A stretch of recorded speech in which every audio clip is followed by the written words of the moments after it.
Which of Lincoln's actions during the Civil War appear constitutionally justifiable or not constitutionally justifiable? So many of Lincoln's actions are subject to a lot of controversy today. The blockade he imposed on southern ports, the Emancipation Proclamation, which freed slaves in areas that were still under active rebellion, the suspension of the writ of habeas corpus, the punishment of political dissenters. And I think one thing we have to realize is a lot of these actions, even though undertaken unilaterally by the president, were quickly ratified by Congress as soon as Congress came back into session. That's what differentiates them from some of the actions taken in, say, the War on Terror in the early 2000s.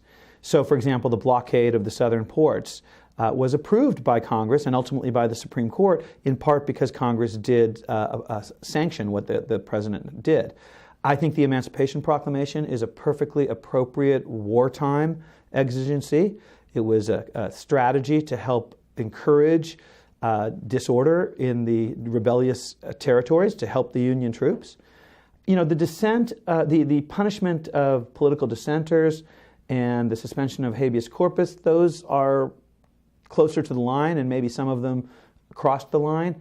But we always have to remember one thing that we often don't talk about. Lincoln held an election for president in 1864 at a time when he could have easily sold the country on the need for an exception to the quadrennial election requirement.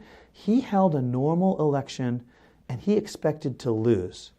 And he was going to leave office if he had lost. He adhered to the most basic, fundamental element of American democracy at the most difficult time and deserves a lot of credit for that.